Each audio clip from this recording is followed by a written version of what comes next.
Voilà, je remercie Kate Barzali et pour ses propos, pour avoir tenu son temps de parole. Moi, je serai assez bref parce que beaucoup de choses ont déjà été dites. Ce qui m'a beaucoup frappé dans l'appel à la raison contre lequel nous avons réagi, c'est qu'il y a en effet le monopole de la raison pour certains et puis le monopole de la paix. Comme si ceux qui ne partageaient pas cette analyse n'étaient pas de la paix. Et de ce point de vue-là, il m'a semblé qu'il y avait une sorte de jeu un peu pervers qui consistait à reléguer dans le camp des bellicistes, dans le camp des condamnés de l'histoire, finalement ceux qui n'adhéraient pas à une certaine analyse intellectuelle. Et j'ai trouvé quand même que c'était un peu fort de café. C'était un peu fort de café, à la fois pour des gens de notre formation, parce que la plupart de des signataires, ou même des initiateurs de cet appel sont des écrivains, des gens qui écrivent des livres, des gens qui sont des universitaires, des gens qui sont des analystes, et nous écrivons des livres. Nous sommes des universitaires. Nous sommes engagés dans la vie communautaire depuis des décennies. Je ne vois pas à quel titre on peut s'arroger comme ça, ou le monopole de la raison, ou le monopole de la paix, ou le monopole finalement de la bienveillance à l'égard de l'histoire. Ça c'est le premier point. Et ça m'a paru d'autant plus inacceptable que nous faisons partie et d'une génération et d'un peuple, quand même qui a partie liée avec l'idée de paix parce qu'il a trop pâti des événements de la guerre. Je crois l'avoir dit dans une de mes précédentes réunions. Moi je suis né en 1942, en pleine guerre mondiale, dépouillé de la nationalité française, qui n'a été rétablie en Algérie que très tardivement, et vraiment se faisant prier. Puis tout de suite après, ça a été la guerre de 48, et puis tout de suite après, ça a été les 7 ans de guerre d'Algérie, guerre de terrorisme, dont on revoit d'ailleurs actuellement la gestuelle sur le territoire français, les dispositifs juridiques, les dispositifs policiers. Ceux qui n'ont pas compris ce que nous avons vécu, mais n'ont qu'à se balader dans les gares, ou n'ont qu'à aller à Marignane avec les fouilles à corps, ou à Fiumicino aussi avec les fouilles à corps. Et puis, pareil, en tant que... Donc, la guerre, nous ne la voulons pas. La paix, nous y aspirons. Mais à condition que ce soit une paix, non pas d'illusion, mais une paix durable, une paix qui soit inscrite dans les volontés, et qui soit inscrite dans des dispositifs juridiques garantis, qui ne soient pas considérés comme des chiffons de papier. Par ailleurs, s'agissant de l'idée de paix dans la culture juive, à partir du moment où cette culture juive est considérée un peu de haut, comme ringarde, comme le fait de gens qui finalement auraient des espèces de névroses confessionnelles, je dois rappeler quand même que l'idée de paix, elle est intrinsèquement problématique dans la conscience juive. À la synagogue à Avat Shalom que je fréquente depuis un an maintenant, un des fidèles me faisait observer cette remarque à propos du patriarche Jacob qui va se confronter à son frère Ésaü, confrontation qui risque d'être mortelle de part et d'autre. Et il y a cette phrase qui m'a beaucoup frappé, cette idée de Bilboul Milhama. Quand quelqu'un est placé dans une situation où il va de sa vie, où il sait que s'il ne défend pas sa vie comme il se doit, cette vie sera prise, et bien, les décisions ne sont pas simples. Et ces décisions ne peuvent pas être simplifiées à outrance par la référence à je ne sais quelle idéologie. Il y a Bilboul Milhama. Il y a l'idée que tuer, ça ne va pas de soi, être tué, ça ne va pas de soi. Et faire tuer les autres, ça va encore moins de soi. Alors réfléchir sur l'idée de paix, ça n'est l'apanage de personne.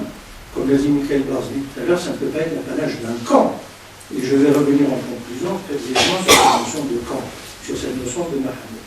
Alors à partir de là, moi je crois qu'il importe que le débat se pluralise, au sens vrai du terme.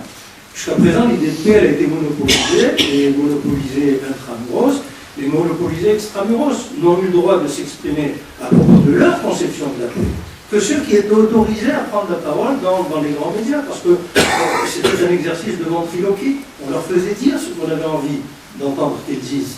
Et ceux qui ne l'entendaient pas de cette oreille, ceux qui ne voulaient pas parler comme ça, eh bien, n'étaient pas entendus ou étaient privés de parole. C'est aussi simple que cela. D'où la raison pour laquelle nous avons constitué maintenant ces moyens d'expression, ces moyens alternatifs d'expression que vous pouvez consulter, que vous pouvez utiliser, parce qu'il faut aussi que vous les nourrissiez par vos analyses et par vos réflexions. Alors, ce que je trouve personnellement tout à fait abusif dans ce débat, et je parle en tant que juriste, je parle en tant que politologue, en tant qu'enseignant, ce que je trouve, c'est la constitution d'une espèce de classe sacerdotale, pseudo-sacerdotale, constituée de noms qu'il faut dire, Aleph Bet Yehoshua, David Grossman, Amos Oz, et un degré peut-être inférieur chez Mozan, etc., qui sont en train de nous faire la leçon perpétuellement sur ce que c'est que la paix, la vraie paix, comme si nous n'étions pas capables de penser la paix par nous-mêmes. Et il est évident que cette paix-là, elle est indexée sur des valeurs qui sont considérées comme des valeurs humanistes, donc des valeurs, on va dire, anti-religieuses, comme si nous, par nous-mêmes, par notre biographie, par notre métier, par notre travail, nous ne savions pas, nous ne sachions pas ce que sont les valeurs de l'humanisme, que nous enseignons, sur lesquelles nous avons travaillé.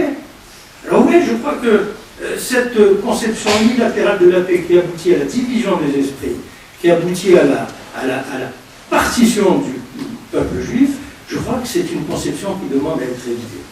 Alors, comme on l'avait dit à plusieurs reprises dans ce travail que nous sommes en train de faire ensemble et qui a ses étapes, ce soir c'est une nouvelle étape, il y en aura d'autres. Je crois que ce qui est en train de se constituer, c'est un véritable champ de réflexion. Il ne s'agit de faire taire personne, mais il ne s'agit pas que nous nous taisions nous aussi. Il faut que nous disions ce que nous avons à dire. La paix dans cette région du monde ne dépend pas que des deux acteurs qu'on présente officiellement. Il n'y a pas que deux partenaires.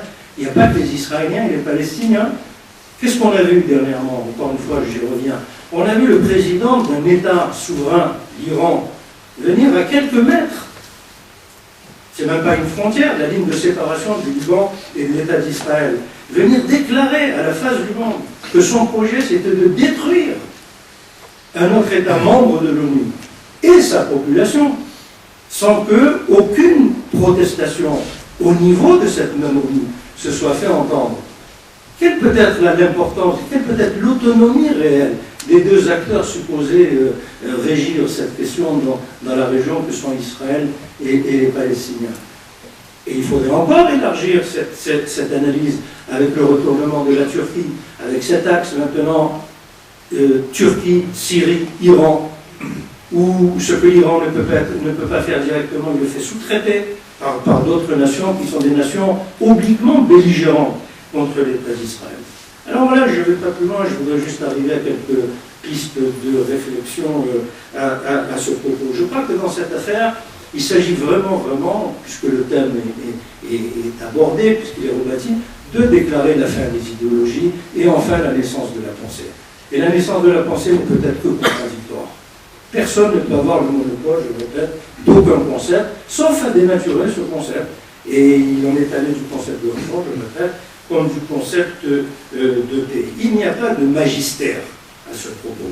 Nous sommes tous dans une situation extrêmement compliquée, extrêmement virulente, extrêmement réactive. Qui pouvait penser encore il y a 2 jours que la Corée du Nord allait tirer sur la Corée du Sud? Qui peut imaginer ce que sera l'avenir dans 2 semaines ou même dans un mois? Et là, comme l'a dit tout à l'heure Michael Barzilai, on décrit l'avenir de manière apocalyptique, avec des chemins obligatoires, avec des programmes qui seraient justement sans aucune alternative. Je crois que la pensée ne peut que se rebeller contre cette manière de faire, et qui aboutit quand, par elle-même, par son propre mouvement, elle provoque des résistances, quand elle provoque des contradictions, eh bien, à adopter quoi, comme le disait cette grande psychanalyste qui était Eliane Amagoli-Vanassi, aujourd'hui, l'objectivité, c'est endosser la subjectivité de l'adversaire.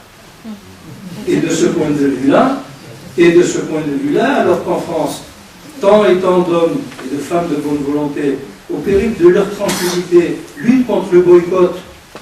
Et je pense ici à notre ami Samy Bozlan, qui est pas là ce soir. On voit quelqu'un comme David Grossman, parce que une localité qui s'appelle Ariel a décidé de développer ses programmes culturels, appelé au boycott culturel de cette municipalité. Mais est-ce que c'est un mode de comportement démocratique? Ça, c'est un mode de comportement de quelqu'un qui s'arroge une autorité, mais vraiment de pontifex maximum. Et de quel droit on s'arroge cette position? Est-ce que les gens ne sont pas là pour penser aussi avec vous ou pour vous contredire? Alors j'arrive à ma conclusion justement sur la notion de camp. Je crois encore une fois qu'il s'agit de faire taire personne, il s'agit que chacun ait le droit de parler et que chacun ait le droit de contredire tout le monde si c'est nécessaire. Parce que justement dans cette référence à l'identité juive que Michael Barzilai a bien voulu éclairer, je crois qu'il y a 2 situations qui traversent le même personnage et qui devraient nous donner à réfléchir. Il y a une espèce de dilemme auquel se confronte ce patriarche très tourmenté qui était le patriarche Jacob. parce que lui aussi avait une nombreuse famille dont tous les membres ne s'entendaient pas toujours très bien. Vous voyez que quand il est serein, quand il est confiant dans son devenir, lorsqu'il a presque l'assurance que quelque chose de plus grand que lui le tient par la main, éclaire son regard, eh bien là, le texte, dans sa manière de parler, nous dit que sur son chemin, il rencontre des anges. Et que l'endroit de cette rencontre est appelé Mahanaïm.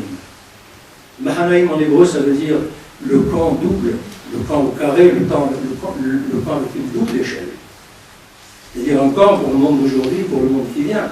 Mais quand il est dans l'angoisse, lorsqu'il est dans le tourment, lorsqu'il n'est pas assuré de la manière dont il va se confronter avec son frère, eh bien qu'est-ce qu'il fait là? Il sépare son camp en deux parties. Il le sépare.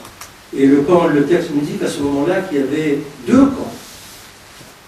Mais en réalité, il n'y avait pas deux camps. Il y avait deux moitiés de camp. Et une moitié de camp plus une moitié de camp, ça ne fait pas un camp entier. Alors vous voyez, tout notre dilemme dans ce travail, c'est justement de retrouver le sens du double camp, de dépasser, de ne pas accepter toutes les tentatives qui consistent justement à casser le camp d'Israël en deux parties, sous prétexte qu'il y en aura toujours un qui se sauvera pendant que l'autre sera menacé. Non, nous nous sauverons tous ensemble. Et pour le moment, dans ce phasage du travail que nous sommes en train de faire, ce que nous reconstituons patiemment, comme des ingénieurs de ponts et chaussées qui réparent une route, voilà. Nous sommes en train de reconstituer les droits de la pensée qui sont les nôtres, c'est-à-dire les droits de penser comme ne pensent pas les autres. Je vous remercie de votre attention.